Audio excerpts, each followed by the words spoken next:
Te damos una vez más, Señor,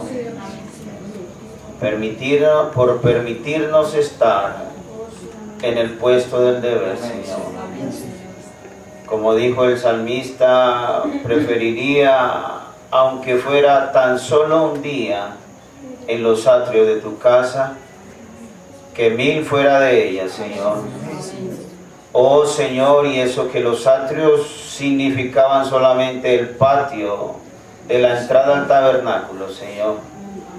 Pero hoy, después de que tú hiciste ese sacrificio supremo en la cruz del Calvario, no son los atrios, Señor, ni aún el lugar santo, Señor, sino que el lugar santísimo, donde está la gloria chequina, Padre, es allí donde nos podemos encontrar y donde te podemos ver cara a cara, Señor, sin ningún impedimento, porque ya tu amado Hijo rasgó ese velo y por medio de su sangre nos hizo aceptos y podemos hablar contigo ahora, cara a cara, Señor. Háblanos así en esta mañana, que podamos ver tu rostro, oh Dios, que te podamos ver a ti, Señor, en tu palabra, Señor. Circuncida cada oído y cada corazón, y bendice cada alma que se ha dado cita aquí en esta mañana, Señor. Dale a cada uno la porción que a ti te satisfaga, Señor. Que nuestros corazones salgan rebosando, Señor, porque tú nos hablabas mientras tu palabra corra, que sea glorificada en nuestras almas, porque todo lo pedimos y hacemos en tu nombre, Señor Jesucristo, para tu honra y para tu gloria. Amén. El Señor Jesucristo les continúe bendiciendo. Abrimos su bendita y santa palabra en Apocalipsis, el capítulo 19. Apocalipsis, capítulo 19. Y vamos allí a leer la bendita y santa palabra de nuestro Dios. Vamos al versículo 9.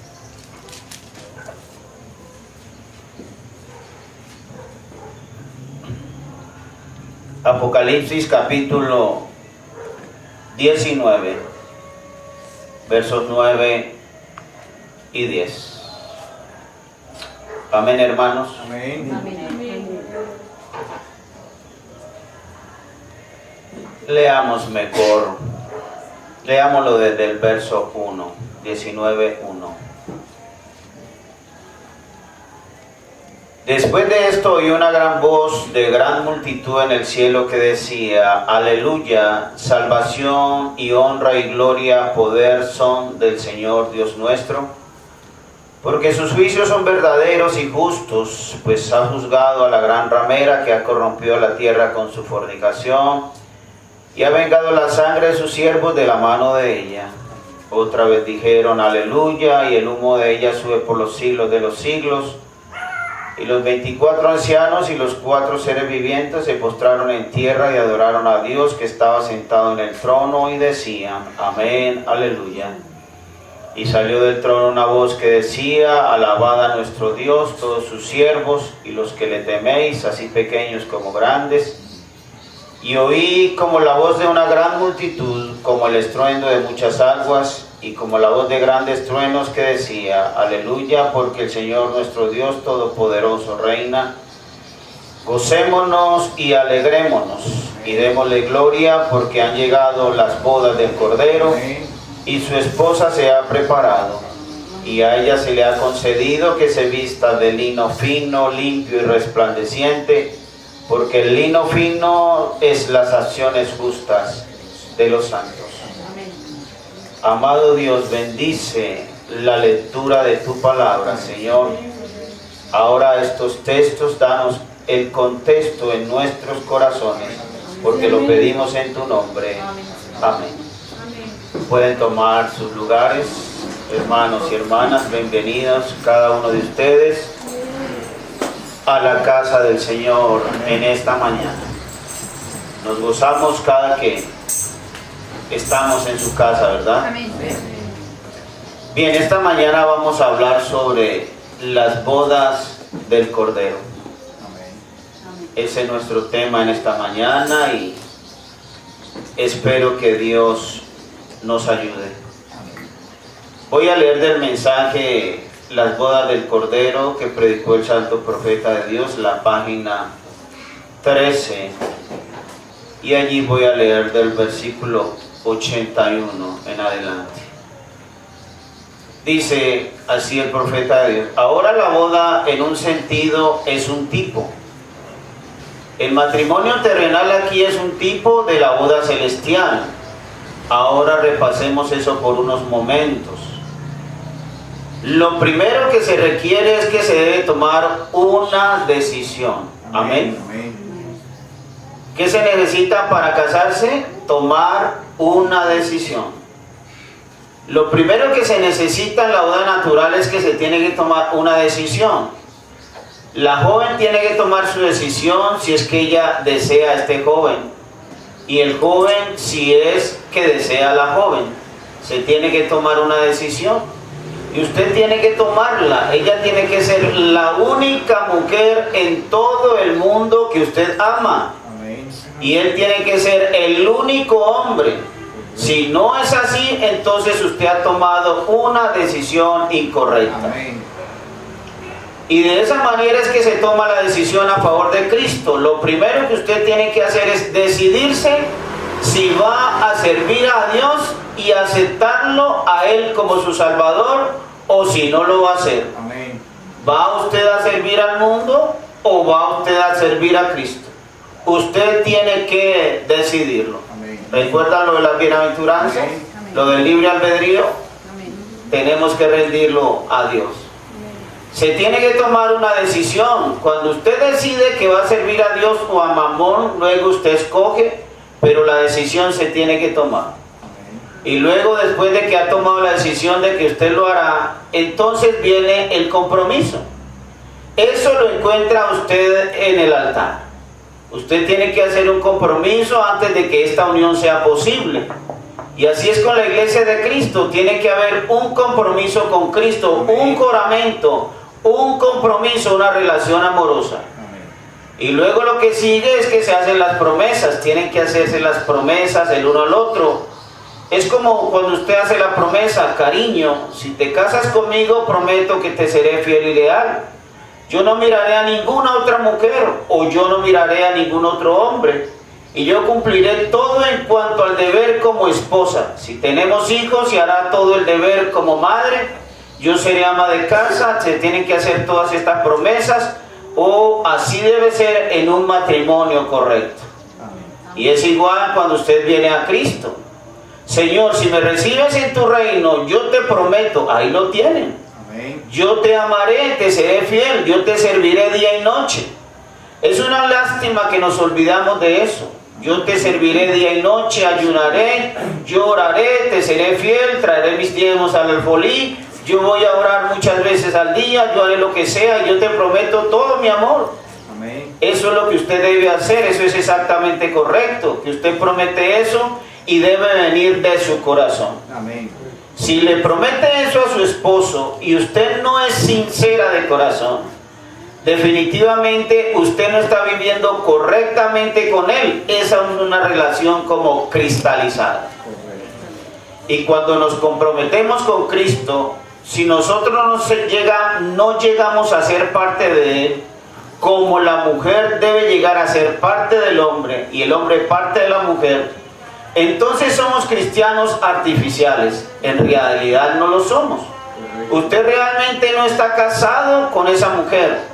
Puede ser que usted sea fiel. Si usted no ama a su marido y él tiene 60 o 70 años, si usted no lo ama tan bien como lo amaba en el principio, pues entonces usted realmente solo está criándole los hijos. Correcto, amén. ¿Creemos eso? Los votos son hasta que la muerte nos separe. Vamos a ver entonces cómo son los votos con Dios. Vamos a hablar esta mañana, que Dios me ayude, de las bodas del Cordero, pero a la manera de la tradición judía. Un judío le dijo en una ocasión al profeta, le dijo: hermano Branham, el problema de ustedes es que ustedes están tratando de explicar un libro oriental a la manera occidental, y por eso es que le erran, porque la Biblia realmente es un libro oriental. Han habido tantas traducciones y a nosotros, al traducirnoslas al español, pues realmente hay algunos términos que los cambiaron. En el hebreo realmente no significan como algunos términos están en nuestro español, y entonces por eso es que no le damos en ocasiones el significado correcto.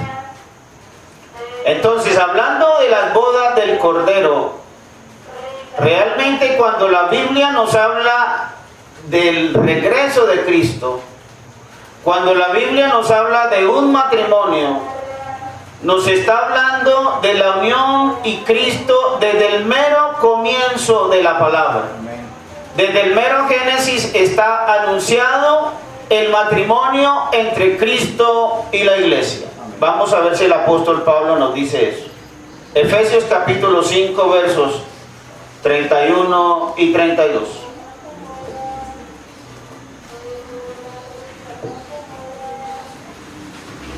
Efesios capítulo 5 versos 31 y 32. Y vamos a leer lo que nos dice allí la bendita y santa palabra de Dios. Amén. Por esto dejará el hombre a su padre y a su madre, y se unirá a su mujer, y los dos serán una sola carne. Grande es este misterio, mas yo digo esto respecto de Cristo y de la iglesia. Leo otra vez eso. Por esto dejará el hombre a su padre y a su madre, y se unirá a su mujer, y los dos serán una sola carne. Grande es este misterio, mas yo digo esto respecto de Cristo y de la iglesia. Bueno, ¿cuál es el misterio aquí entonces?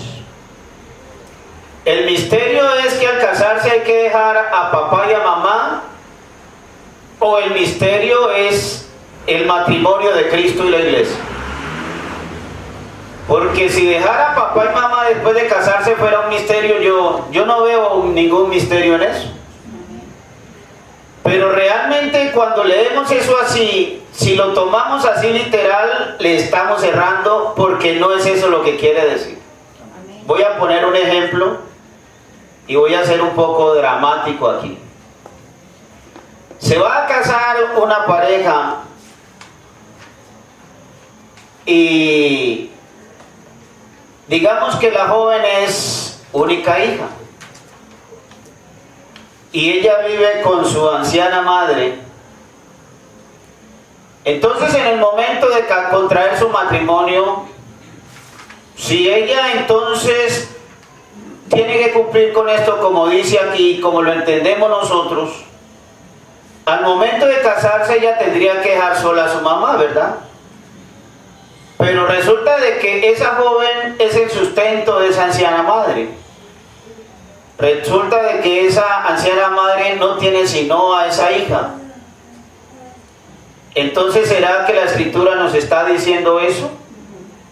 ¿Que tenemos que dejar a esa anciana madre sola? Entonces, más dramático aún. El hombre con que la mujer se va a casar se gana un salario mínimo.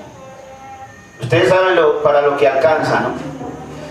Entonces, aparte de que se gana solo un salario mínimo, tiene que ir a pagarle un arrendo a la que va a ser su esposa. Tiene que dejar en algún lugar a la anciana madre pagándole alguna pieza o cualquier cosa. Entonces ahí vamos viendo que la cosa se pone como un poco difícil. Entonces, ¿qué haríamos? Bueno, yo no les pregunto qué harían, no me contesten, yo me contesto para mí. ¿Qué haría yo? Yo me llevaría a esa anciana madre conmigo. Así haría yo. Porque es que cuando la Escritura dice eso, no está queriendo decir eso así como lo entendemos. Por tanto, dejará el hombre a su padre y a su madre, y se unirá a su mujer, y los dos serán una sola carne. ¿Será que cuando nos vamos de luna de miel nos llevamos al papá y a la mamá? ¿Cierto que no? De ninguna manera. Entonces ya, a medida que vamos desarrollando el mensaje, vamos a entender lo que el Señor realmente quiere decir con eso. Porque cuando el apóstol Pablo dice, grande es este misterio, mas yo digo esto respecto de Cristo y de la iglesia. ¿Y por qué el matrimonio de Cristo y la iglesia está anunciado desde el principio? Porque cuando Él estableció el matrimonio entre Adán y Eva, allá en Génesis, se dijeron estas palabras. Por tanto, dejará el hombre a su padre y a su madre, y se unirá a su mujer, y los dos serán una carne. Eso está en Génesis, el capítulo 2, 18 al 24. ¿Tenía Adán y Eva un padre y una madre? Ese padre y era madre era Dios, ¿verdad? Entonces, cuando la Escritura nos dice que debemos honrar a padre y madre, ¿qué quiere decir? Honrar a papá y mamá es respetarlos, reverenciarlos, obedecerles. ¿Será que si yo dejo tirada a esa pobre madre por allá, la estaría honrando? Yo pienso que no. Ahora, ese soy yo, ¿no? Ese es mi pensamiento. Mateo 10, 37. Mateo capítulo 10. Así que no lo tomen en cuenta, ¿verdad? Porque es mi pensamiento. Mateo 10, 37. Y vamos a ver qué dice allí. ¿Ya estamos allí? Amén. Mateo 10, 37. El que ama a padre o madre más que a mí, no es digno de mí. El que ama a hijo o hija más que a mí, no es digno de mí. Entonces, si también tomo eso literal, pues le voy a errar, porque es que si yo pienso, el Señor me está diciendo que no debo amar a mi papá, el Señor me está diciendo que no debo amar a mi mamá, el Señor me está diciendo que no debo amar a mis hijos, pero eso no es lo que Él está diciendo. Lo que Él me está diciendo es que debo amarlo a Él por encima de mi papá, de mi mamá, de mi esposa, de mis hijos. Eso es lo que quiere decir la Escritura. Entonces, cuando no sabemos discernir esto, entonces hay algunos padres, algunos hijos también, que creen que eso es dejar a un lado a la mamá, dejar a un lado al papá, padres que creen que es dejar a un lado a sus hijos, pero la Escritura no está diciendo eso. La Escritura me está diciendo es que el que debe tener la preeminencia en mi vida, el que debe estar por encima de todo, y eso no es solo padre, madre, esposa, hijo, no, por encima del trabajo, de la economía, por encima de todo debe estar Dios. Entonces de eso es que se trata. Cuando se trata de dejar a papá y mamá, no es dejarlos tirados. Ese no es lo que quiere decir la Escritura. En nuestro español la palabra dejar es eso, hacer a un lado. Pero en el hebreo no significa eso. Significa de que hay algo más importante, hay algo por delante de ello. Amén. Entonces, cuando yo tomo a una mujer como esposa, no importa cuánto ame yo a mi mamá y a mi papá, pero mi papá y mi mamá pasan ahora a un segundo plano. Amén. ¿Suena duro? pero es así. Amén. Ahora la que toma el primer lugar en mi vida es mi esposa. Amén. Papá y mamá pasan a un segundo plano. Eso es lo que la escritura quiere decir. No quiere decir adiós y no más, no. Eso no es lo que quiere decir. Y vamos a ver según vamos avanzando en el mensaje. Entonces, ya les dije, vamos a ver estas bodas del Cordero, que es la boda entre Cristo y la iglesia según la tradición de los judíos. Ahora, ¿quién eligió o quién elige a la iglesia como novia? ¿Y quién elige a la novia en las costumbres judías? Bien, en la costumbre judía, el hombre no escoge a su novia. Él no escoge a la mujer con que se va a casar. En la costumbre y la tradición judía es el papá del novio el que escoge a la novia. Por eso es que en lo espiritual es Dios el Padre el que escoge una novia para su hijo. Y la Biblia nos dice eso. Entonces, mirando cómo lo dice la Biblia, nos vamos a Génesis 24. Y en Génesis 24 nos encontramos con eso.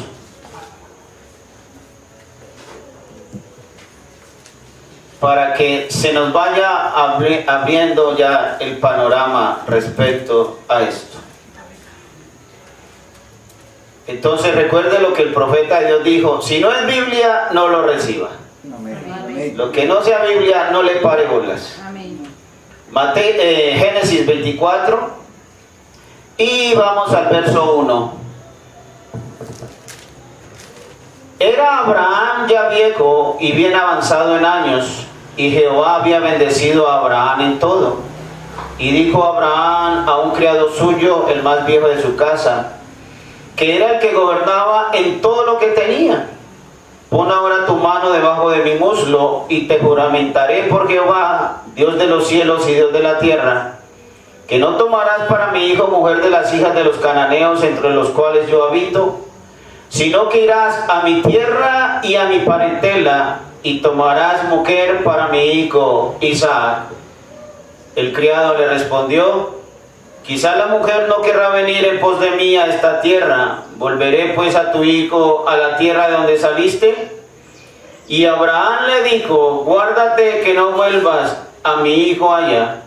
Jehová Dios de los cielos, que me tomó de la casa de mi padre y de la tierra de mi parentela, y me habló y me juró diciendo: a tu descendencia daré esta tierra, él enviará su ángel delante de ti, amén, y tú traerás de allá mujer para mi hijo. Amén.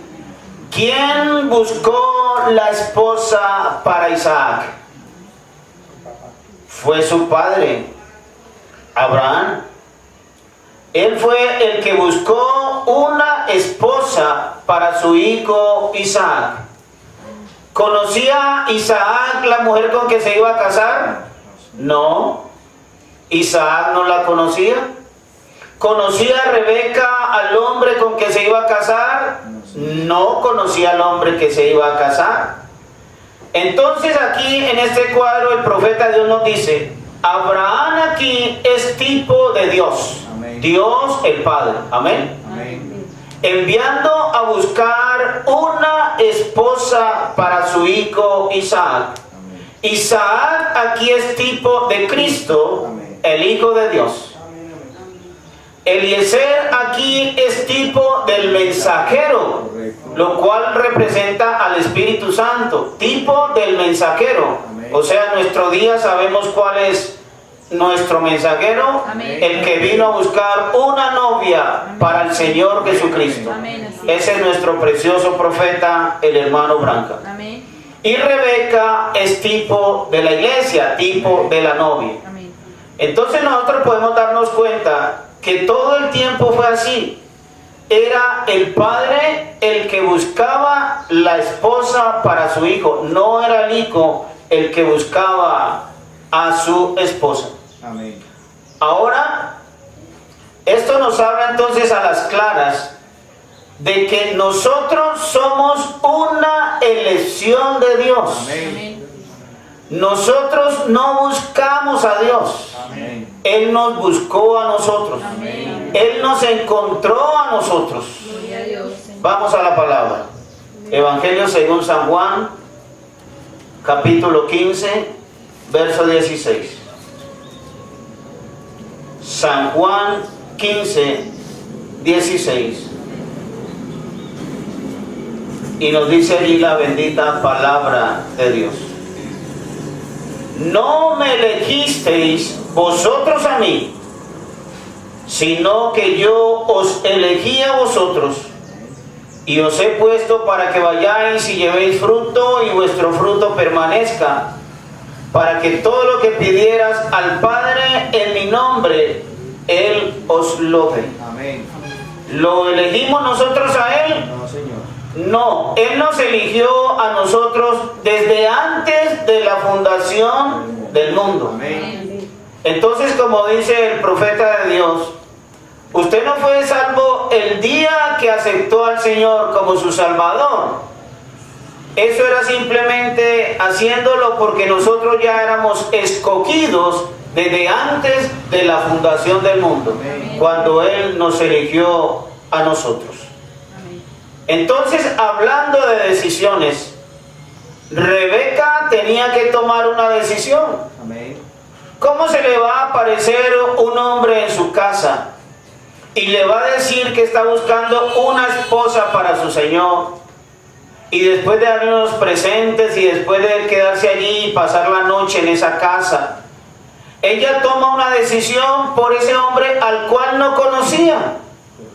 Lo cual quiere decir que físicamente no sabía quién era. Pero a nosotros nos ocurre un gran problema. Nosotros siempre nos fijamos primeramente en lo físico antes de mirar lo que hay acá adentro. Amén. Así es. Y cuando un profeta nos enseñó cómo escoger a una esposa, debemos mirar primero lo que hay acá adentro, sin importar lo externo. Amén. Así es. Y eso fue lo que hizo Rebeca. Ella no conocía a Isaac y sin haberlo conocido tomó la decisión. Le preguntaron, ¿vas a ir? Y ella dijo, sí, iré. Entonces esto se trata de tomar decisiones. Primera carta del apóstol Pedro, capítulo 1, verso 8. Primera carta del apóstol Pedro, capítulo 1, verso 8. Amén. Amén. A quien amáis sin haberle visto, en quien creyendo, aunque ahora no lo veáis, os alegráis con gozo inefable y glorioso, Amén. obteniendo el fin de vuestra fe, que es la salvación de vuestras almas. Amén. Amén. Lo amamos sin haberlo visto. Amén.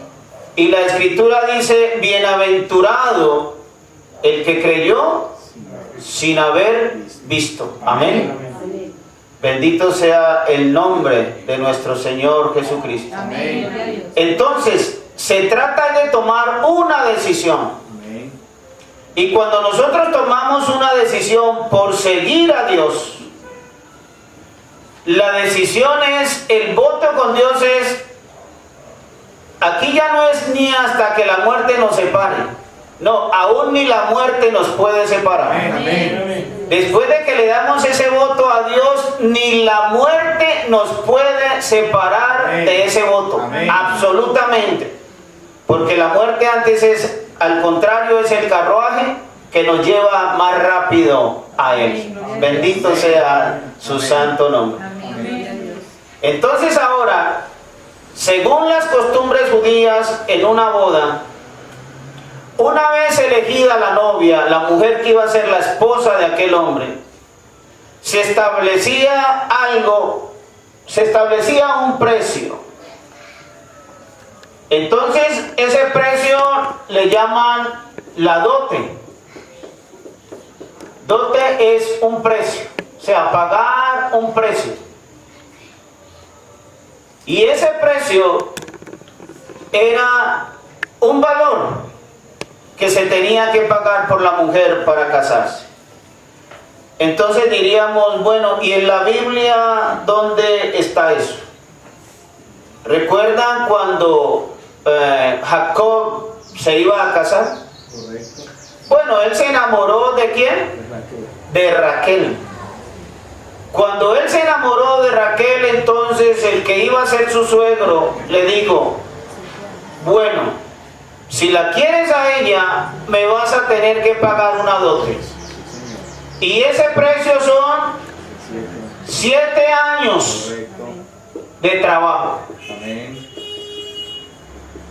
Era como baratico, ¿no?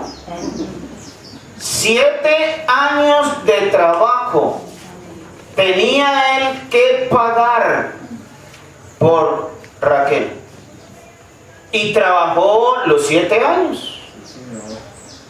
Cuando llegó la noche de la boda, entonces el suegro le jugó sucio, ¿verdad?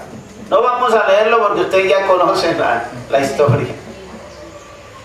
Y entonces no le entregó a Raquel, sino que le entregó a Lea. Entonces diríamos nosotros, bueno, pero podría ser un hombre tan ingenuo que yo ya conociendo con la que me voy a casar por 7 años, la estoy viendo todos los días, y el día de la boda me meten a la que no es. ¿Cómo podría ser eso? Pero es que ya vamos a llegar más adelante a eso. Cuando el padre iba a entregar a la novia a su ya esposo, lo hacía a la medianoche. Correcto. No se hacía a otra hora, era a la medianoche. Y no tanto que era medianoche ya oscuro, sino que ya Jacob, yo me lo imagino pasadito de vinos, ¿no? Y entonces pasadito de vinos, él se metió a su tienda y el suegro fue y le llevó a Lea a la tienda, y aparte de oscuro, aparte de los vinitos, ella iba cubierta con un velo. Correcto. Entonces es al otro día cuando Jacob se da cuenta que el suegro le había hecho trampa. Entonces le dijo, no, lo que pasa es que no es costumbre aquí en nuestro pueblo dar primero a la menor, sino que la mayor es la que se casa primero. Correcto. Entonces si la quieres a ella, entonces tiene que pagarme otro precio, otra dote, y vale otros 7 años. Entonces le tocó trabajar otros 7 años, ¿por quién? Por Raquel. Al cabo de los 7 años él le entregó a Raquel por esposa. Entonces el profeta de Dios dice, ¿qué significa? Primero 7 años trabajó por Raquel, aunque le dieron a Lea, y luego le tocó trabajar otros 7 años. Entonces eso representa las 7 edades judías y las 7 edades gentiles. Correcto. La novia gentil judía y la novia gentil. Cada una de ellas tuvo sus 7 edades. Amén. Absolutamente. Eso es lo que representa allá esa escritura. Entonces, ahora que ya se había establecido pagar un precio y ya el novio pagaba ese precio, entonces este compromiso se sellaba mediante un ritual. Y ese ritual era que el padre del novio, no el padre de la novia, sino el padre del novio, llevaba una ánfora de vino. Aquí nosotros le llamaríamos como una garrafa o algo así, algo bien grande. Y allí de esa ánfora de vino, de todas maneras, él servía tan solo una copa. No servía 3, servía solo una. Y de esa copa tomaba el padre del novio, el novio y la novia. El padre del novio, el novio y la novia tomaban de la misma copa. Entonces tenemos que ir viendo en tipos y sombras lo que representa para nosotros acá en lo espiritual. Amén. Entonces, hablando del que veía esa copa era el padre del novio, en este caso el padre del novio, que es nuestro Señor, que es Dios el Padre, Amén. y Jesús siendo el novio, y nosotros somos la iglesia, la novia, tenemos que tomar de la misma copa. Amén. Ahora, este precio que se tenía que pagar por la novia hoy era un precio más alto. Correcto. Ese precio de 14 años de trabajo, porque fueron 7 y después otros 7, es nada comparado al precio que el novio nuestro tuvo que pagar para comprarnos como una novia. Ese precio es incalculable. San Lucas capítulo 22, verso 20. Verso 20. San Lucas 22, verso 20.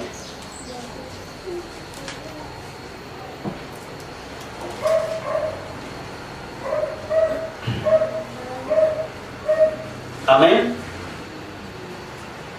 Lucas 22, 20.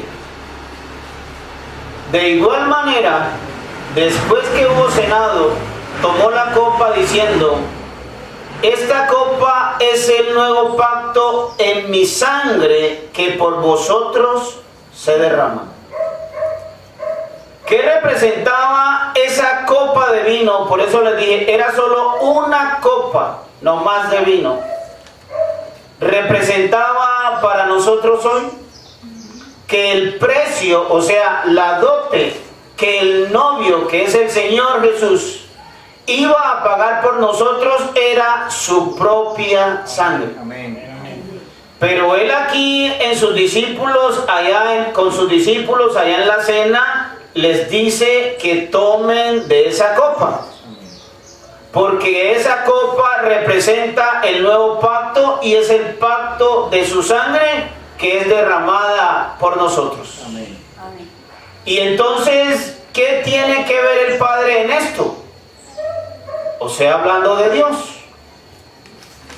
Cuando Jesús nació aquí en la tierra, cuando Él fue engendrado en María, la sangre que fue puesta en María era ¿de quién? De Dios.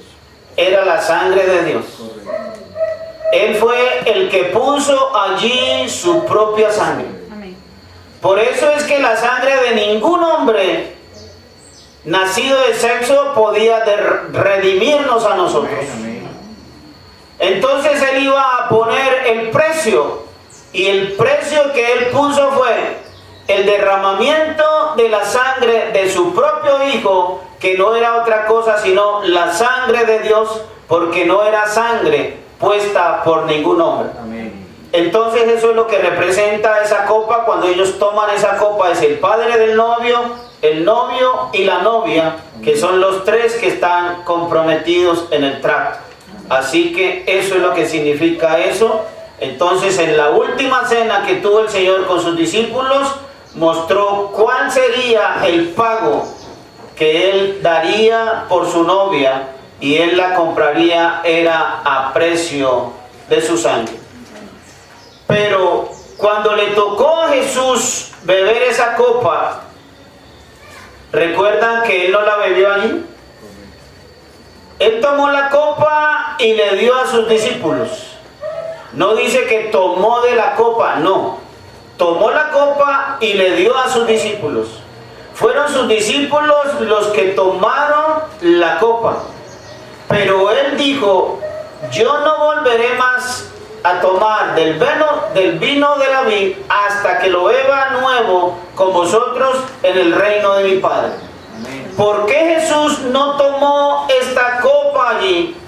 Porque es que no era esa sangre así literal o ese símbolo lo que Él tenía que pagar.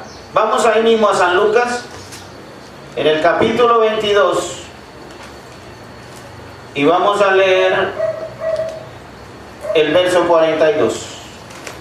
Recuerden que cada que tomamos el vino es simplemente un símbolo de la sangre, ¿verdad?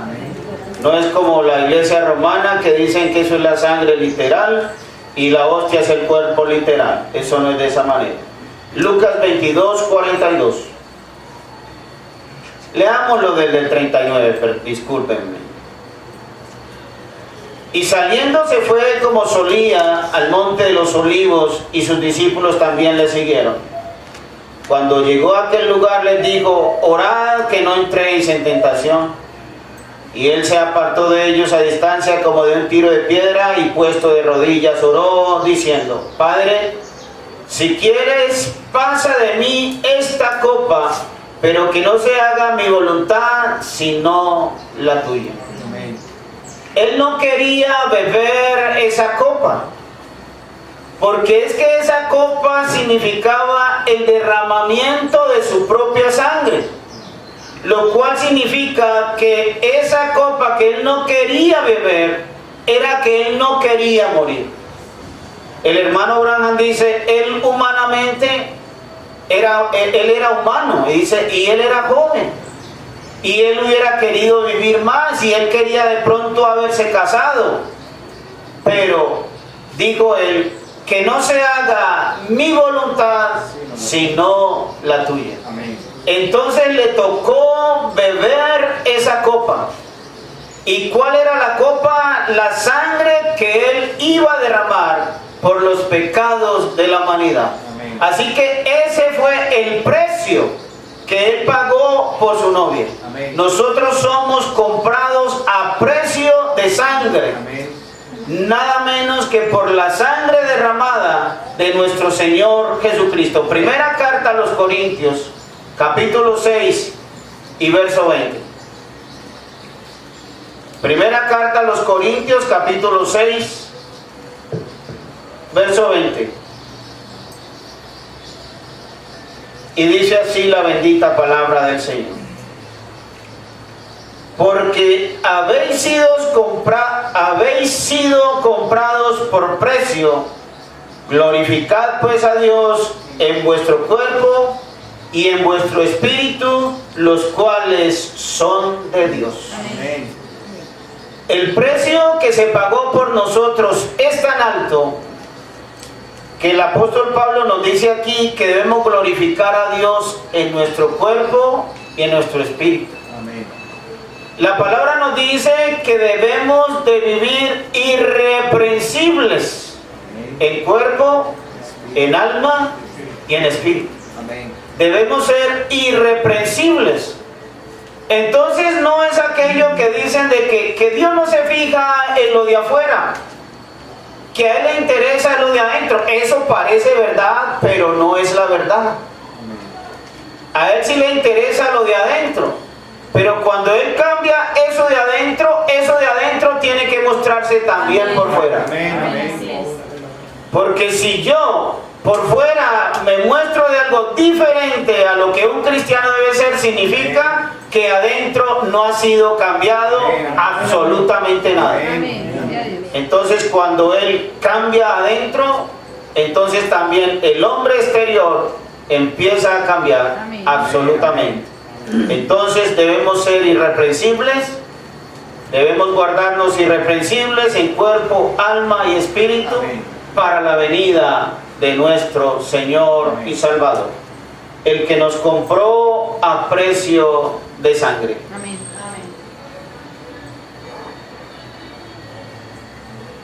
Ahora, una vez que ya se había tomado esta copa, entonces según la tradición judía sonaban dos trompetas, o la primera de dos trompetas. Cuando ya se adquiría, se hacía pues el pacto, el compromiso, ya se sellaba el compromiso, ya el hombre había pagado el precio, decía lo que iba a pagar por ella. Entonces el compromiso se sellaba sonando una trompeta. Pues en nuestras Biblias en español aparece la palabra trompeta. En el hebreo eso se llama un shofar. Y es un cuerno hecho de, es una trompeta, o bueno, es hecho de un cuerno de carnero. Y entonces eso es lo que se llama un shofar. Y entonces se tocaba eso, y con eso se anunciaba que ya había sido sellado el trato entre el padre del novio, el novio y la novia. Ahora ya estaban comprometidos. Entonces, cuando se está comprometido, no se está aún casado. O sea, quiero hacerlo claro. No se tiene aún el derecho legal para irse a acostar con la novia. ¿Entendimos eso? Amén. Yo sé que eso lo han enseñado bien aquí. Entonces, vamos a mirarlo por la Escritura. San Mateo capítulo 1.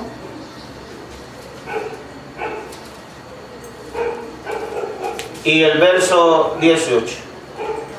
Mateo 1, 18. Entonces ya está anunciado el compromiso.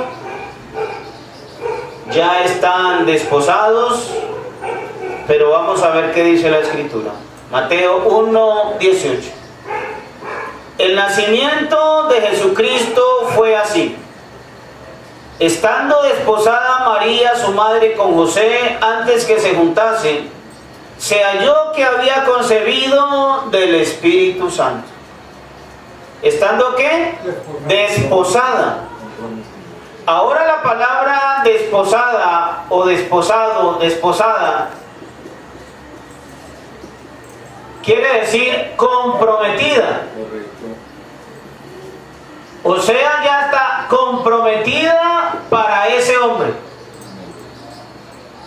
Si ella llegase a tomar otro hombre antes de que se efectúe ya la ceremonia, recuerde que esto no es la ceremonia. El desposorio no es la ceremonia, es el compromiso. Amén. ¿Ya?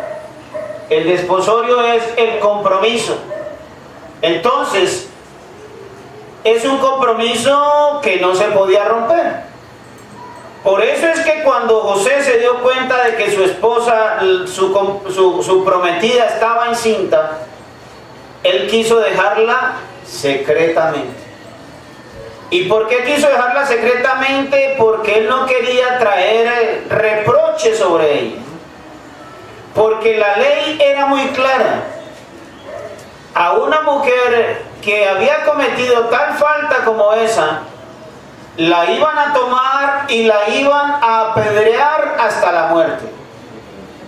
Porque había cometido la falta de que había sido infiel a los votos que ya le había hecho al que sería su futuro esposo. Correcto. Amén. Entonces, en lo espiritual es igual. Nosotros estamos comprometidos o ya estamos casados con el Señor.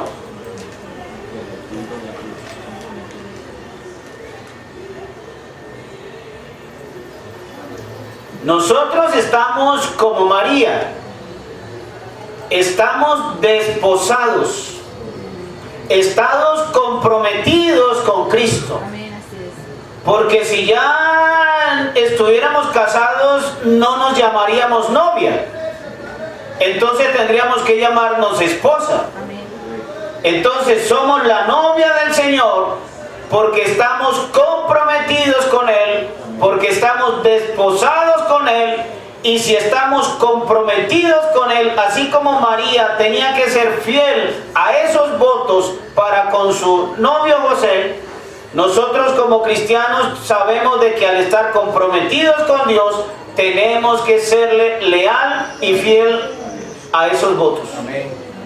Entonces tenemos que serle leal y fiel al que le dimos nuestro voto. Y eso es al Señor Jesucristo. Si nos hemos comprometido con Él, un compromiso es algo serio. Y eso quiere decir que yo tengo que cumplir la parte del pacto o del trato en el que yo me metí. Entonces, así era la condición de José y María. Estaban desposados aún antes de que se juntasen. Pero es porque no se podía romper la escritura. Amén. Si José y María se hubieran juntado antes de que naciese Jesús, pues hubieran roto la escritura que decía que él debía nacer de una virgen. Entonces, ¿somos nosotros una virgen para el Señor? Por supuesto que somos una virgen para nuestro Señor. Amén. Entonces, sonaba una primera trompeta. Ya dije que sonaban dos trompetas. Ahora, ¿qué significaba la primera trompeta? La primera trompeta representó la primera venida del Señor. ¿Y qué significa eso? Que la primera venida del Señor es cuando Él venía a sellar su pacto. Amén. Era porque venía a pagar el precio por su novia. Eso fue la primera venida del Señor. Amén. Recuerden que la Escritura dice, a lo suyo vino y los suyos no le recibieron. ¿Qué era a lo suyo? A lo suyo era pagar el precio por esa novia que él tenía que comprar para poder que un día fuera su esposa. Entonces esa primera trompeta que sonaba representaba la primera venida del Señor viniendo a pagar el precio por nosotros, lo cual era el derramamiento de su sangre. Bendito sea el nombre de nuestro Señor Jesucristo. Amén. Entonces, ¿será que estamos desposados? Amén. Segunda carta del apóstol Pablo a los Corintios. Y en esa segunda carta del apóstol Pablo a los Corintios vamos a leer en el capítulo 11 y leemos el verso 1 y el verso 2. Segunda carta del apóstol Pablo a los Corintios, capítulo 11, versos 1 y 2. Ojalá me toleraseis un poco de locura, sí, toleradme, porque os celo con celo de Dios, pues os he desposado con un solo esposo, Amén. para presentaros como una virgen pura a Cristo. Amén. Para presentaros como una virgen pura a Cristo. Amén. Así que siempre recuerde eso. Hay gente que aún hablo de creyentes, ¿no? Aún se amargan su vida pensando en sus pecados de su vida pasada. Sí, Señor. Aún quieren traerlos a memoria. Aún algunos dicen, ¿será que Él no me perdonó? Y aún andan cargando con eso. Pero aquí lo está diciendo el apóstol Pablo, presentaros como una virgen pura a Cristo. Amén. No importa en la condición sucia, pecaminosa, vil en que yo haya llegado. Amén. Es que ya Él pagó un precio por mí. Amén. Amén. Y el precio que Él pagó por mí no fue cualquier cosa, fue derramar su propia sangre. Amén. Y cuando Él derramó su sangre por mí, y cuando yo vengo y lo acepto a Él como mi Señor y Salvador, la palabra de Dios me dice a mí que Él perdonó todos mis pecados. Amén. ¿Todos? Amén. Absolutamente. Amén. Todos mis pecados Amén. son perdonados.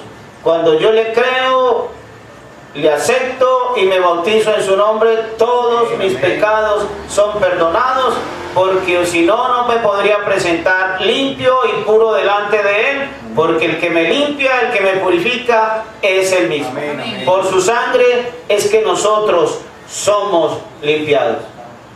Entonces, ahora ya está sellado el pacto, ahora ya está hecho el compromiso. Entonces ahora se firmaba un documento legal. Entonces ese documento lo firmaban, cuando lo firmaban, se establecía primero el precio a pagar por la novia, que es lo que se llama la dote. Lo segundo, las promesas del novio. ¿Quieren ver las promesas del novio? Amén. Bueno, les invito a que luego en casa, cuando tengan tiempo, lea Cantar de los Cantares.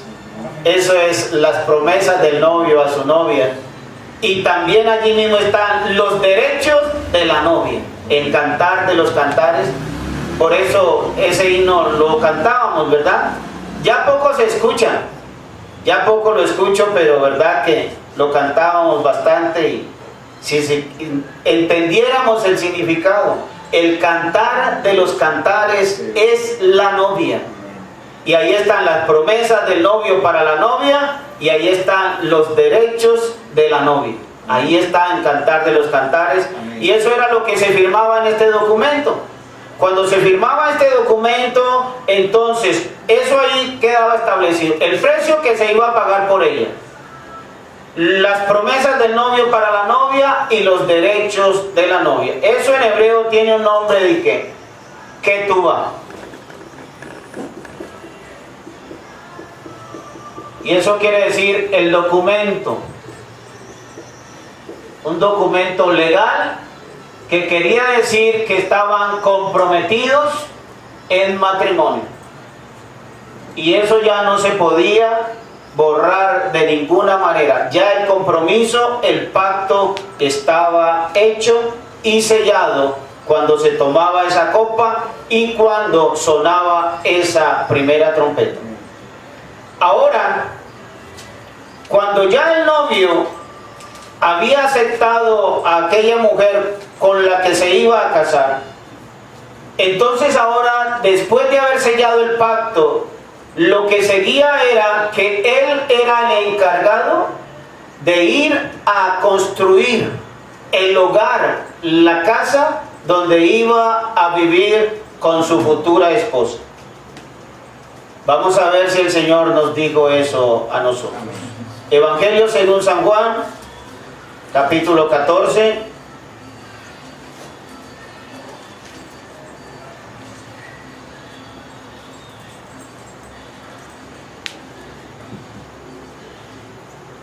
San Juan, capítulo 14, verso 1 hasta el verso 3, y dice así la palabra del Señor. No se turbe vuestro corazón, creéis en Dios, creed también en mí. En la casa de mi Padre muchas moradas hay. ¿En la casa de quién? De mi Padre. Él no se iba a vivir a otra parte. Dice, en la casa de mi Padre muchas moradas hay. Así que él iba a construir a su amada una casa allá mismo en la morada del Padre. En la casa de mi Padre muchas moradas hay.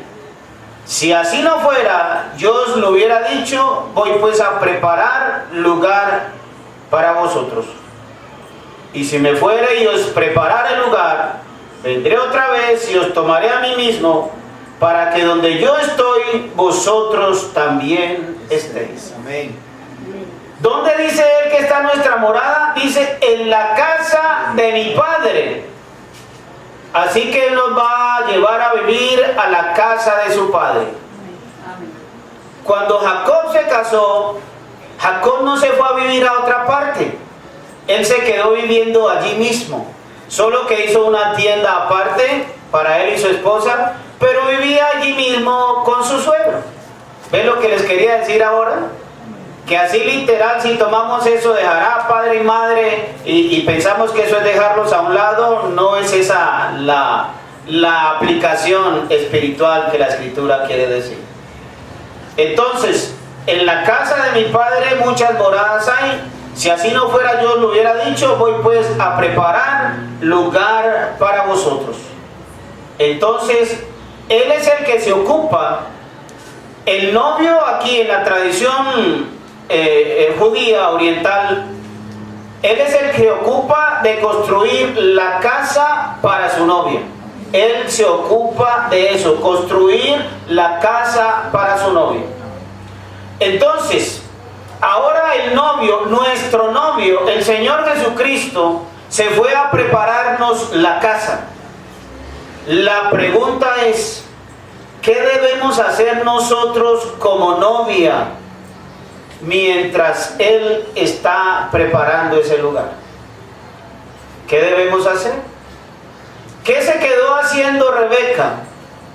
La Escritura dice que llegada la noche, y después de que Eliezer ya había dado los presentes a Rebeca, después de que había hablado con sus padres y los hermanos de ella, entonces Eliezer se fue a descansar. ¿Recuerdan la Escritura? Sí, Señor. Eliezer se fue a dormir. Cuando Eliezer se fue a dormir, Rebeca no se fue a dormir. ¿Qué hizo Rebeca? Rebeca se quedó preparándose, ataviándose para irse a encontrar al otro día con ese novio que ella no conocía. Amén, amén. Entonces, ¿qué es lo que tiene que hacer la Rebeca de hoy? ¿Qué tenemos que hacer hoy? Mientras él nos dijo que nos iba a preparar lugar, pues prepararnos para poder estar en aquel día con él. Amén. Recuerden que sin vestido de bodas no podemos entrar Amén. a ese lugar. Amén, amén. Entonces, ahora la Rebeca de hoy, la novia de hoy, se está preparando para la llegada del novio. ¿Sabemos nosotros cuándo regresa el novio? No sabemos. El día y la hora nadie lo sabe. Podríamos saber, dijo el profeta, el año o hasta el mes, pero el día y la hora nadie lo sabe. Entonces, por eso decía, todo en esta boda judía era tipo y sombra perfecto de lo que será la boda de Cristo y la iglesia. Entonces, ¿cuándo regresa el novio? No sabemos. Nadie lo sabía. Si los amigos o invitados le preguntaban al novio cuándo sería la boda, tampoco el novio sabía. Lo más tremendo de esta tradición es que el padre no solo se ocupaba de escogerle la novia, sino que también el padre era el que decidía el día en que se casaba. Porque el novio tenía que ir a preparar esa casa, preparar ese lugar. Y entonces el papá estaba inspeccionando todo el tiempo, mirando a ver cuándo estaba listo el lugar. Mientras eso no estuviera listo, el hijo no podía casarse, por lo cual si le preguntaban los amigos al novio, hey, ¿cuándo es tu matrimonio? Él no les podía decir el día, porque no podía saberlo, porque hasta que no estuviera todo listo y el papá o el padre diera el voto de que ya estaba todo, él no podía saber ni el día ni la hora de su matrimonio. Entonces, aunque él lo supiera, porque en algunos casos permitía saber al novio, aunque él lo supiera, por respeto a su padre, por la autoridad del padre, él no le decía a nadie qué día sería su boda. Vamos a ver si la palabra nos dice eso también. San Marcos, Evangelio según San Marcos, capítulo 13. San Marcos, capítulo 13. Y en el capítulo 13 del Evangelio según San Marcos, vamos a leer los versos 32 y el 33. San Marcos 13, 32 y 33. Dice: pero de aquel día y de la hora nadie sabe, ni aun los ángeles que están en el cielo, ni el Hijo, sino el Padre.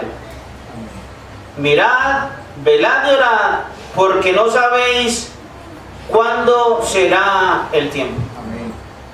Entonces el día y la hora, en la tradición judía, el novio no lo sabía sino hasta que el padre le dijera. Y aquí el Señor nos está diciendo, tomando todos esos tipos y sombras de una boda judía, nos está diciendo que nadie sabe, ni los ángeles, ni el Hijo mismo, sino tan solo el Padre. Nosotros nos preguntaríamos, pero si Jesús, Él cuando vino ese Espíritu Santo a Él y lo llenó, cuando fue la plenitud, era Dios, la deidad corporal, ¿no sabría el día y la hora? Esa pregunta no la podríamos hacer, ¿verdad? Pero Él dijo eso es porque en la boda judía, el hijo nunca sabe el momento de su boda, Entonces Él lo dijo así, por eso, de esa manera. Entonces del día y la hora nadie sabe, nosotros no sabemos. Señales y cantidad de cosas hay que nos dicen que esa venida está cerca. Eso ya está aquí a la mano. Amén. Ese eclipse que hubo hace pocos días, eso no es por casualidad. Ese eclipse, esa oscuridad total del sol, tiene que hablarnos a las claras de que la venida del Hijo de Dios está a la mano. Amén. La oscuridad está tomando por completo a lo que es la iglesia. La única que tiene luz es la novia del Señor. Amén. Pero todo lo demás está entrando en oscuridad. Y solo preguntémonos, ¿qué irá a pasar con Colombia ahora que el Papa la va a visitar? No podemos esperar absolutamente nada bueno para nuestro país por algo como eso. Entonces, ahora, sabiendo, conociendo ya de que el día y la hora nadie lo sabe, entonces, no importa cuándo sea, nosotros tenemos que estar preparándonos como si fuera hoy o mañana o cuando sea el día. Nosotros tenemos que estar preparados como Rebeca se preparó en aquel entonces. Entonces, según estas tradiciones, el novio iba a buscar a la novia a la medianoche. A esa hora iba a buscar a la novia. ¿Ustedes creen que, bueno, los que nos hemos casado, ¿no? Cuando uno se va a casar, uno está tan ansioso que eso hasta el sueño y todo desaparece. Hambre, todo, hambre, cansancio, sueño, todo eso desaparece. Porque está ansioso, porque se va a casar. Entonces, ¿cómo se sentiría una novia de estas sabiendo que a la medianoche iba a llegar su amado por ella? ¿Usted cree que se acostaría a dormir? No, ya todo el tiempo iba a estar organizándose, preparándose, ataviándose hasta que llegara esa medianoche para el encuentro con su amado. Amén. Evangelio según San Mateo, capítulo 25.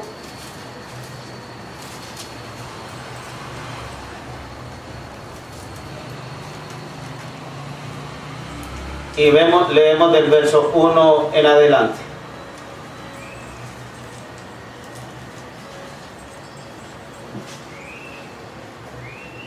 Mateo 25, verso 1 en adelante. Amén. Entonces el reino de los cielos será semejante a 10 vírgenes que tomando sus lámparas salieron a recibir al esposo. 5 de ellas eran prudentes y 5 insensatas. Las insensatas, tomando sus lámparas, no tomaron consigo aceite, mas las prudentes tomaron aceite en sus vasijas juntamente con sus lámparas. Y tardándose el esposo, cabecearon todas y se durmieron. Y a la medianoche se oyó un clamor: aquí viene el esposo, salid a recibirle. Entonces todas aquellas vírgenes se levantaron y arreglaron sus lámparas. Y las insensatas dijeron a las prudentes: danos de vuestro aceite, porque nuestras lámparas se apagan. Mas las prudentes respondieron diciendo: para que no nos falte a nosotras y a vosotras, id más bien a los que venden y comprad para vosotras mismas. Pero mientras ellas iban a comprar, vino el esposo, y las que estaban preparadas entraron con él a las bodas y se cerró la puerta. Después vinieron también las otras vírgenes diciendo: Señor, Señor, ábrenos. Mas él respondiendo dijo: de cierto os digo que no os conozco. Velad pues, porque no sabéis el día ni la hora en que el Hijo del Hombre ha de venir. Amén. Entonces estamos leyendo la parábola de las 10 vírgenes. Pues esto siempre es simbólico, ¿no? Aquí nos está hablando de 2 iglesias. Una prudente, una insensata. La prudente es la que toma aceite en su lámpara, o sea, la que tiene el Espíritu Santo. Amén. La insensata, aunque es virgen, pero no tiene aceite en su lámpara. Amén. Ella es justificada, ella es santificada, pero no llega a tener el bautismo del Espíritu Santo. Ella no tiene aceite en su lámpara.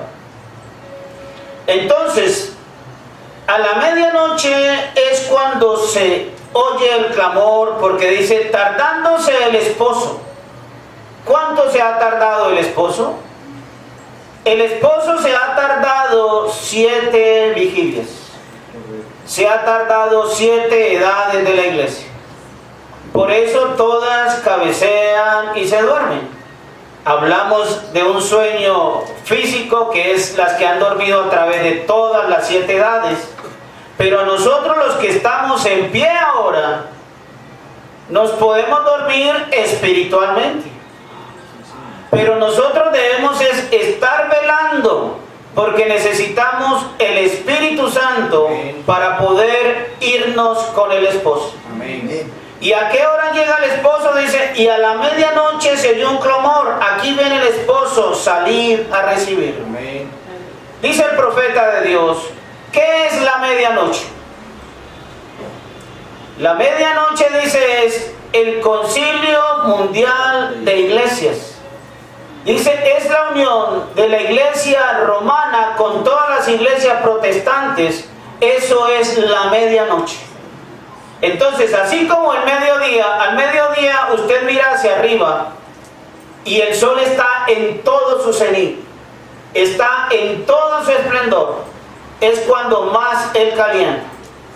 Es donde no hay sombra, porque si hace uno a la izquierda o a la derecha, no hay sombra a ninguno de los dos lados, porque él está en todo el centro y alumbrando por doquier. Eso es el mediodía, cuando está haciendo sol. Pero la medianoche también es la hora más oscura de la noche. Eso es la medianoche. Y en lo espiritual es la oscuridad por completo que vendrá sobre la tierra. Cuando el Concilio Mundial de Iglesias, cuando eso se consolide, la iglesia romana y las protestantes juntándose en una, eso es lo que es la medianoche en el sentido espiritual. Y cuando ese clamor se oye, es cuando el esposo viene y hay que salir a recibirlo. Pero ¿quién salió? ¿Quién pudo recibirlo? La que tenía aceite en sus lámparas, la que tenía el Espíritu Santo. La que no puede recibir al esposo. Ahora, esto de vírgenes, a ver si me permiten hablar de esto un momentito. ¿Me permiten unos minutos más? Amén. Bien. Esto de la virginidad ha sido tan mal entendido en nuestro día, que ahora estamos tomando muy en cuenta la virginidad física de una mujer.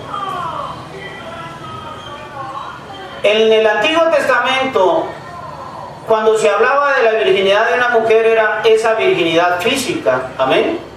¿Ustedes saben lo que es eso? Y en el día de hoy también, ojalá toda mujer se guardara así para el día de que se vaya a casar. Eso sería lo ideal. Eso es una virtud que Dios le dio a la mujer, y eso debería guardarlo hasta el día en que se va a casar para su esposo. Pero entonces ahora traigamos la aplicación de ello en lo espiritual. Resulta de que viene una mujer del mundo, y ella viene del mundo, y habiendo estado en el mundo tuvo una caída, o tuvo 2 caídas, o cuantas caídas sean, y estuvo con uno o con varios, lo que sea. Lo cierto es que no llegó virgen al matrimonio. La pregunta es, ¿cómo hace Dios para limpiar a esa mujer? ¿Cómo hizo Dios para limpiarme a mí? Porque es que los hombres queremos exigirle a las mujeres virginidad, ¿verdad? Eso es lo que los hombres queremos hacer, exigirle eso a la mujer. Pero nosotros sí Hablando del hombre del mundo, ¿no? Eso no nos tiene que cobijar a nosotros. El hombre del mundo, él sí cree que porque está en el mundo, él puede tener todas las mujeres que quiera. Y aunque no creen en la Biblia ni en la palabra de Dios, ni tienen respeto por ella, pero algo de ella citan. Y dicen, no, es que la Biblia dice que al hombre le tocarán 7 mujeres. Entonces es el machismo que nos caracteriza. Entonces ahora yo he llegado en la peor condición. Yo era un adúltero, yo era un fornicario, yo era un ladrón, yo era un borracho, yo era cualquier vileza de esas, era yo en mi vida.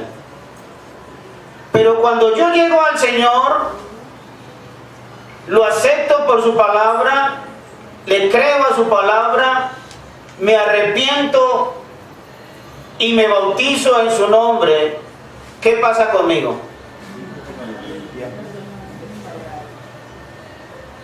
La palabra de Dios me dice a mí que soy justificado.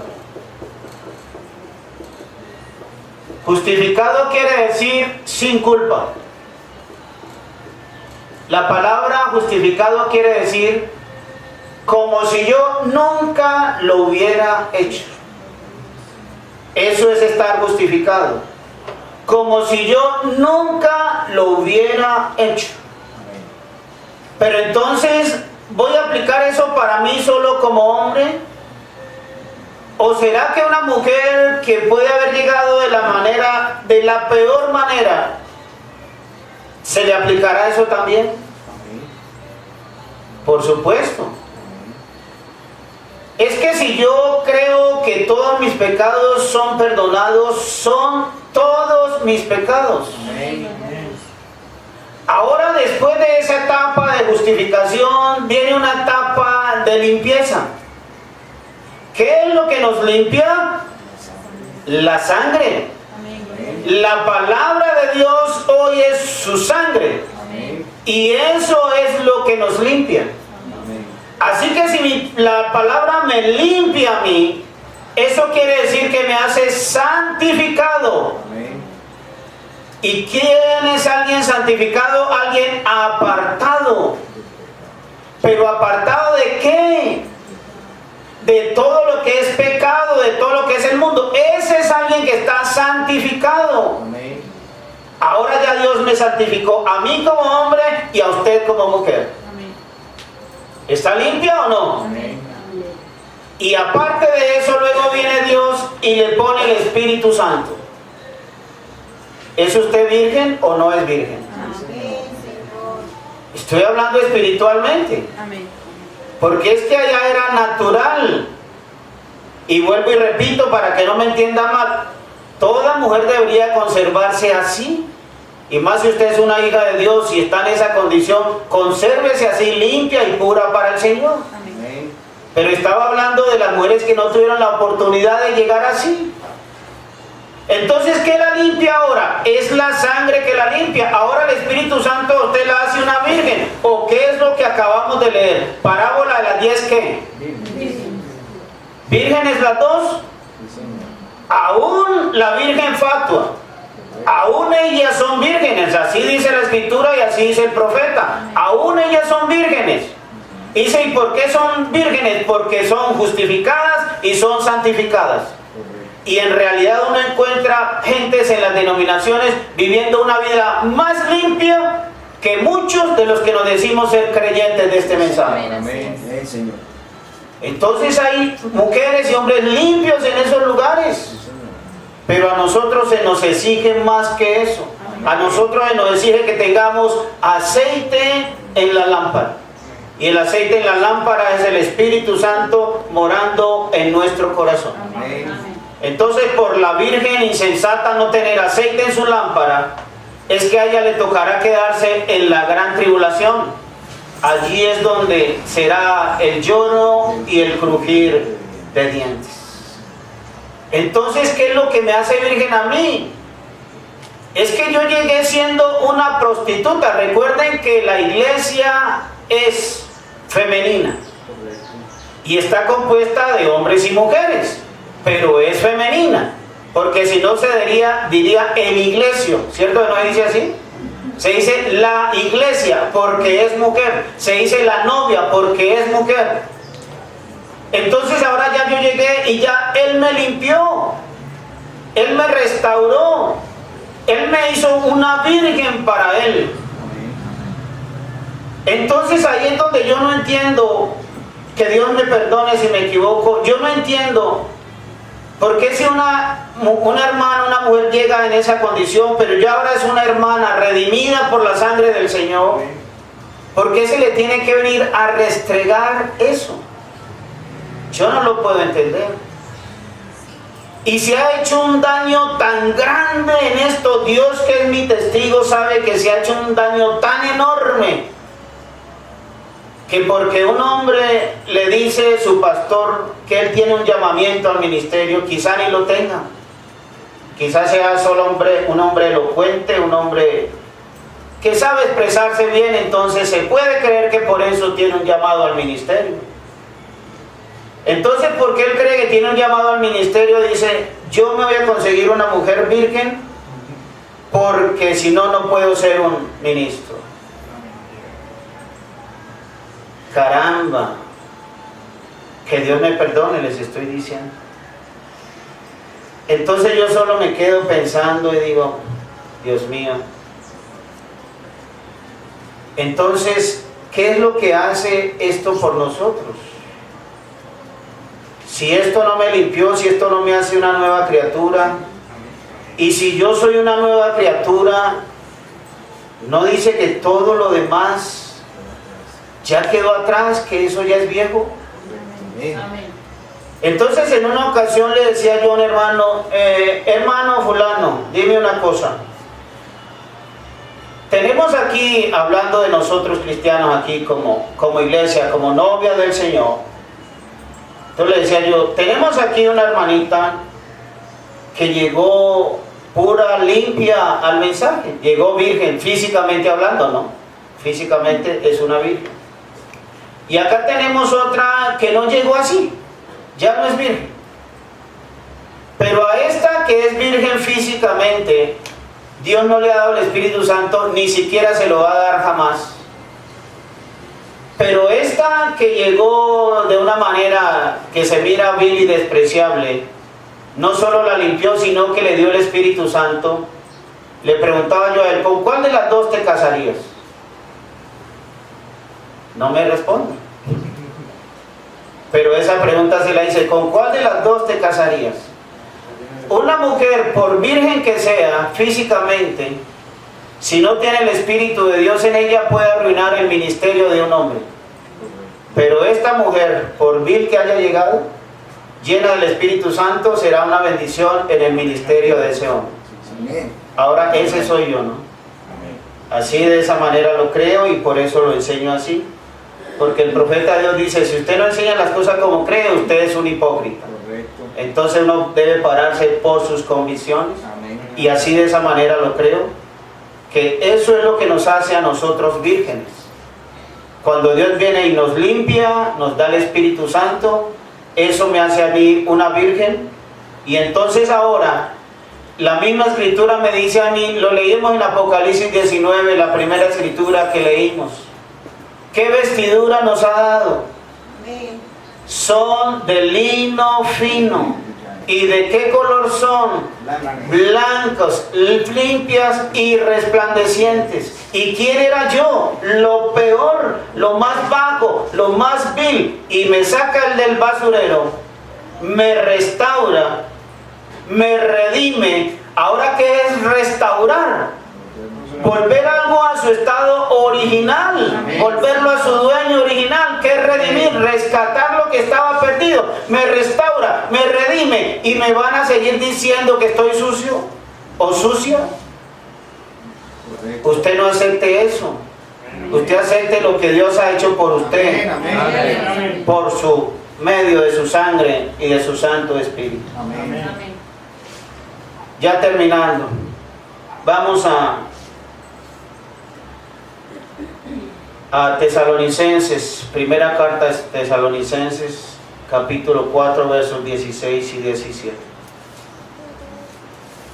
Primera carta del apóstol Pablo a los tesalonicenses, capítulo 4, versos 16 y 17. Amén. Amén. Porque el Señor mismo con voz de mando, con voz de arcángel y con trompeta de Dios, descenderá del cielo y los muertos en Cristo resucitarán primero. Amén. Luego nosotros los que vivimos, los que hayamos quedado, seremos arrebatados juntamente con ellos en las nubes para recibir al Señor en el aire y así estaremos siempre con el Señor. Amén. Eso es hablando de la venida del Señor. Y el profeta de Dios nos dice que el Señor, su descenso es en 3 etapas. Y la primera etapa de su descenso es la voz de mando. ¿Alguien aquí la escuchó? Amén. Hasta el día de hoy la estamos escuchando. La voz de mando es este mensaje que nos sacó de Babilonia. Amén. Esa es la voz de mando. Luego sigue voz de arcángel, que es lo que será el evento de resurrección de los muertos. Y luego sigue y con trompeta de Dios. Amén. ¿Recuerdan que les había dicho que en la tradición de la boda judía sonaban 2 trompetas? Amén. Amén. La primera trompeta anunciaba su primera venida y ahora esta segunda trompeta anuncia la segunda venida del Señor. Amén. Amén. Entonces, cuando el novio regresa por la novia, suena esa segunda y última trompeta, que es la que nosotros estamos esperando para nuestra reunión con Él, no sin pasar antes, por supuesto, por la segunda voz, que es la voz de arcángel. Entonces, así será la llegada del novio por su novia, Amén. pero esa novia tendrá que estar aparejada. Amén. Ahora, según esta tradición, cuando el novio venía por su novia, me devuelvo un poquito, discúlpenme, hablando de las 10 vírgenes. ¿Por qué en la parábola de las vírgenes ellas tenían que tener una lámpara y tenían que tener aceite para que pudiera alumbrar? Es que como el novio llegaba a la medianoche, entonces por tradición la novia tenía una lámpara encendida con aceite y era encendida con una de esas de mechero, ustedes saben. Y entonces ella iba caminando con la lámpara en su mano, alumbrando el camino para que el novio viera por dónde iba su amada y él llegaba al encuentro con ella. Eso lo hacen allí así todavía según la tradición judía. Entonces, por eso ella tenía que tener la lámpara con aceite para que su novio viera esa luz y el novio pudiera llegar allí donde ella estaba. Y en ese momento se gritaba, bendito el que viene. Así le gritaban al novio cuando venía. Por eso el Señor un día dijo, en aquel día, no me verán más, pero en aquel día dirán, bendito el que viene en el nombre del Señor. Eso está en Mateo 23 y el verso 39, pero ya el tiempo se nos está agotando.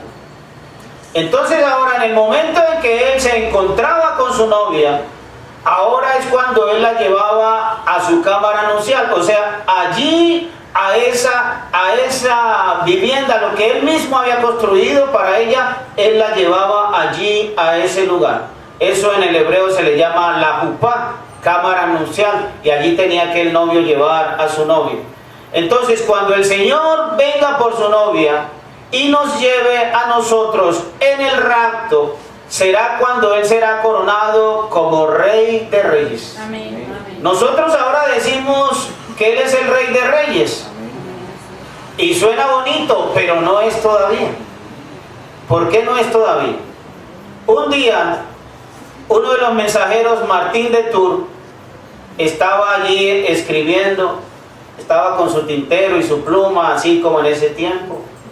Y estaba allí escribiendo, cuando se le aparece como una especie de ángel, se le aparece un hombre vestido con una túnica, se le aparece con una corona y unas sandalias de oro. Y él le dice a Martín, adórame, yo soy Dios, yo soy Cristo. Y dice el profeta, y Martín se queda mirándolo de arriba abajo, y cogió ese tintero y se lo arrojó y le dijo, apártate de mí, Satanás, porque mi Señor todavía no ha sido coronado. Amén. ¿Por qué Él no ha sido coronado? Porque la corona de Él somos nosotros. Amén. Su novia, su esposa, es la corona de Él. Amén. Así que cuando Él llegue allá arriba con su novia, será que Él será entonces Rey de Reyes, porque será coronado. Ya termino con esto. Gloria a Dios. Evangelio según San Juan, capítulo 3, verso 29. San Juan, capítulo 3 y el verso 29.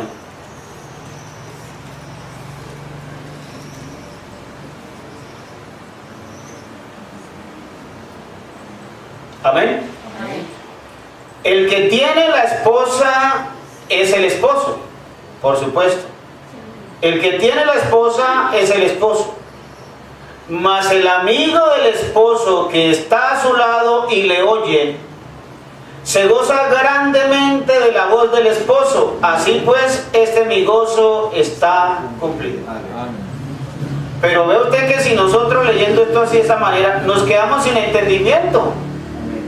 Porque nos preguntamos, bueno, ¿y quién es el amigo del esposo? Sí, amén. ¿Y por qué está a su lado? Pues bueno, cuando estas bodas judías, cuando se les celebraba, el banquete de fiesta duraba 7 días. Correcto. Si quieren saber eso y verlo, está en Jueces. Cuando Sansón se casó con esa mujer filistea, el banquete duró 7 días. Eso es lo que dura la ceremonia. Pero en la primera noche de esos 7 días, el novio lógicamente se va con su novia a su lecho nupcial. Pero a la puerta de esa cabaña o de eso, donde sea como llame, donde ellos están, la jupa, se queda alguien. Entonces ese que se queda alguien allí puede ser el padre de la novia. O puede ser, como dice la escritura, aquí habla es del amigo del esposo. Alguien se quedaba a la puerta. Entonces dice aquí, mas el amigo del esposo que está a su lado y le oye, se goza grandemente de la voz del esposo, así pues mi gozo está cumplido. Amén. El amigo que está ahí a la puerta y le oye, se goza grandemente de la voz del esposo, porque él halló virgen a su esposa. Entonces tanto el novio como el amigo que está a la puerta se gozan. Pero si no fuese así, entonces eso había una ley bien tremenda. No lo leemos por causa del tiempo. Tomen apunte los que toman apuntes. Deuteronomio capítulo 22, versos 13 hasta el verso 21. Libro de Deuteronomio capítulo 22, 13 al 21. Entonces había una ley. La ley era que si en la noche de bodas el hombre encontraba algo indigno en la mujer, él estaba en todo su derecho de devolverla a su padre. Y esto indigno o esta cosa deshonrosa era que no la hallaba virgen. Como no la hallaba virgen, él tenía todo su derecho a repudiarla. Y si era cierto, la mujer era apedreada hasta morir. Pero si no era cierto y era que el hombre la estaba calumniando, el hombre tenía que pagar, era castigado y pagaba un precio por ella, y aparte de eso le tenía que ir a vivir con ella y no la podía despedir en todos los días de su vida. Solo la muerte los podía separar. Entonces, ahora, ¿cómo se podía probar si ella era virgen? Oiga, hay en África y no sé en qué otros países, todavía hay leyes sobre esto de la virginidad. Y es que en la noche de boda, en la primera noche, el novio tiene que sacar la sábana, acá le llamamos así, ¿no? La sábana manchada con la sangre de ella. Si esa sábana no sale manchada de sangre, significa que la joven o la mujer no es virgen y la apedrean hasta la muerte. Hay lugares donde aún lo hacen así y esa era la costumbre judía en aquel entonces. Entonces por eso les decía preliminarmente, ¿qué es lo que me hace a mí una virgen? Porque si tomamos eso en lo espiritual, yo me voy a presentar delante de mi novio. En la primera noche de boda tengo que mostrar que soy una virgen. Pero si yo no lo era, físicamente no lo era, llegué de la manera más vil y despreciable. Entonces, ¿qué me hizo una virgen para poderme presentar sin mancha y sin arruga delante de mi esposo? La sangre del Señor Jesucristo. Eso es lo que nos limpia, eso es lo que nos hace a nosotros una virgen. Por eso podemos presentarnos sin mancha y sin arruga, hermanos. Porque si no, espiritualmente también tendríamos que ser apedreados hasta la muerte. Y muerte espiritual, que es la peor, separación total de Dios. Pero Él ahora viene y nos redime con su sangre, nos limpia de todo pecado, de toda mancha, no importa lo que sea. Y entonces ahora puedo ascender con Él en el rapto, y entonces ahora allá soy recibido como una virgen, amén, como la esposa de mi Señor. Amén. Entonces, ahora volviendo a aquello, más el amigo del esposo. Yo lo estoy viendo aquí ahora mismo. Amén. El amigo del esposo en este día es el profeta, amén, nuestro hermano William Marion Branco. Amén. Usted dirá, porque él es el Eliezer, correcto, que vino a preparar una novia para el Señor Jesucristo. Amén. Él es el que nos va a presentar delante de Él. Amén. Él es el que nos va a presentar delante del Señor Jesucristo. Amén. Entonces, así como Pablo les dijo a los de su edad que Él los iba a presentar como una iglesia sin mancha y sin arruga, así igualmente en este día, amén, nuestro mensajero, el que trajo este precioso mensaje, nos va a presentar al Señor, amén, como una virgen pura para Él. Entonces, ¿qué es lo que me purifica? ¿Qué es lo que me santifica? ¿Qué es lo que me limpia? Es su sangre y es su Santo Espíritu. Eso me hace a mí estar sin mancha y sin arruga. Entonces no permita que nadie le venga a restregar sus pecados pasados, porque el Señor ya nos limpió absolutamente de todo eso. Pónganse de pie y le damos gracias al Señor por su bendita y santa palabra.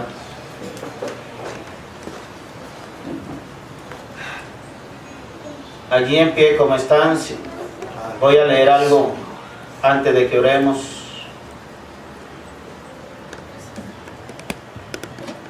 Porque me pareció hermoso cuando encontré esto. En el mensaje de la boda del Cordero, dice el profeta así, aquí en la página 30, dice: déjenme contarles una cosita que sucedió. Yo soy misionero, como ustedes saben, hago obra misionera de evangelismo, he estado como 7 veces en el exterior, alrededor del mundo. Acá no hace mucho en la ciudad de Roma, y Roma es una gran ciudad para el arte. Y allá tenían un colegio de arte y varios de nuestros jóvenes americanos van allá cada año para recibir 1 año o 2 de entrenamiento en arte, para aprender a pintar cuadros. Un grupo de jóvenes americanos fue allá hace algunos años, según me fue contada la historia, y cuando llegan allá ellos se desenfrenan como jabalíes.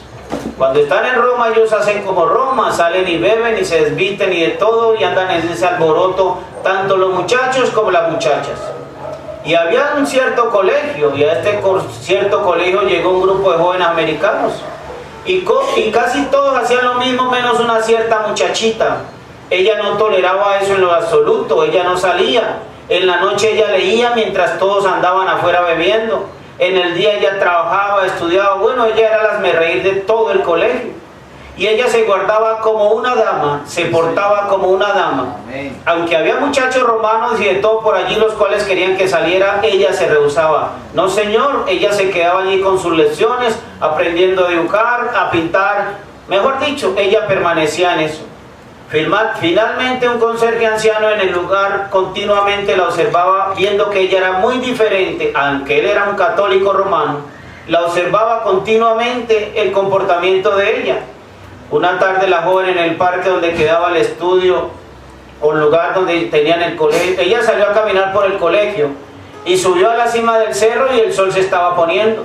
Y ella estaba parada allá, su rostro bonito y limpio y su cabello largo que le caía, miraba allá hacia la puesta del sol. El conserje anciano estaba rastrillando allá en el jardín. Él continuaba observando a la muchacha mientras ella rastrillaba. Algo no lo dejaba, le decía, ve y habla con ella. Así que él soltó el rastrillo, se quitó el viejo sombrero arrugado, caminó hacia donde estaba la joven, aclaró su garganta. Ella se dio la vuelta y él dijo, discúlpeme señorita. Y dijo, sí señor, por supuesto. Y él notó que ella había estado llorando. Todos los demás estaban en una gran parranda por el resto de la noche. Él dijo, señorita, espero que usted me entienda de la manera correcta. Es que tan solo le voy a hablar. Dijo, usted ha estado aquí más de 2 años y he notado que el grupo con el que vino continuamente está en fiestas y llegando borrachos a todas horas de la noche y medio desvestidos y todo. Pero noté que usted no asiste a esas fiestas. Dijo, yo noto que parece ser que usted siempre está mirando al otro lado del mar. En la tarde usted camina acá arriba y se para aquí todas las tardes y observa la puesta del sol. Y dijo, ¿qué causa eso? Dijo, soy un hombre viejo y yo estoy curioso por saber qué causa esta diferencia entre usted y los otros. Ella dijo, sí señor. Dijo, señor, yo estoy mirando hacia casa cuando el sol se está poniendo. Ella dijo, al otro lado, más allá del sol está mi patria. Y ella dijo, en esa tierra hay un cierto estado, y en este cierto estado hay una cierta ciudad, y en esta cierta ciudad hay una cierta casa, y en esa casa hay un cierto muchacho. Ella dijo, él también es un artista. Cuando viajé para venir acá, yo le prometí a él mi amor y estamos comprometidos. Y ella dijo, no importa lo que los demás hagan, eso no tiene nada que ver conmigo.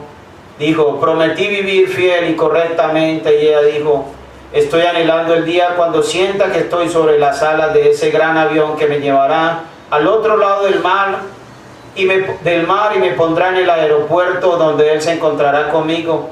Él está construyendo un hogar y vamos a vivir juntos allá en esa tierra. Y ella dijo, esa es la razón por la cual me porto de esa manera. Yo soy fiel a la promesa que le hice a un muchacho y él es fiel a la promesa que me hizo a mí. Dijo, oigo de él de vez en cuando y yo le escribo. Y dijo, nos correspondemos, aún estamos honrando nuestros votos, esperando por el día cuando nos encontremos.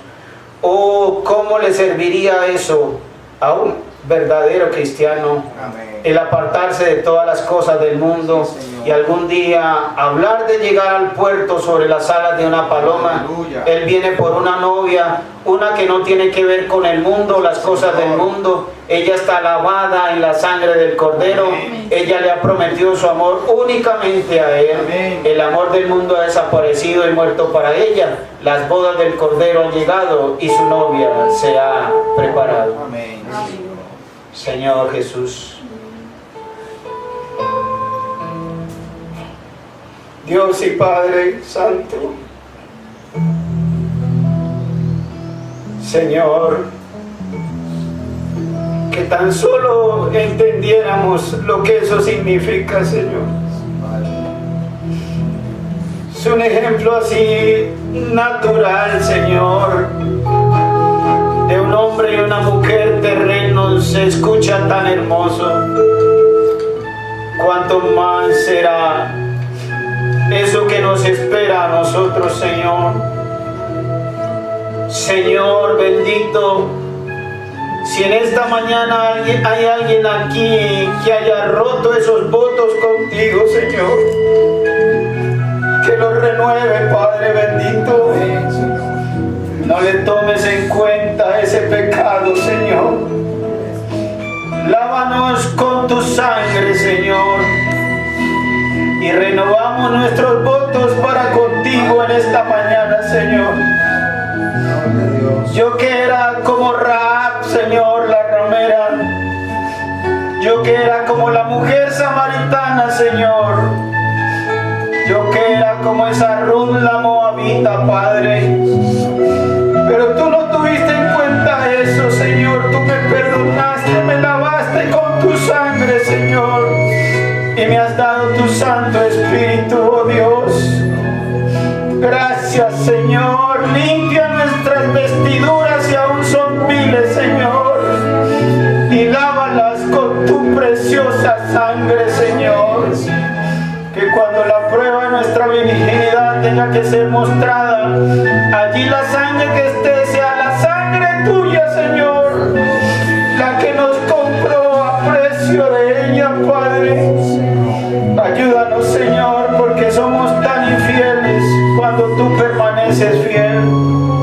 Te fallamos tanto, Señor. Perdónanos, Padre. Ayúdanos, Señor, a apartarnos de toda cosa de pecado, Señor, aún de la apariencia de ellos, Señor.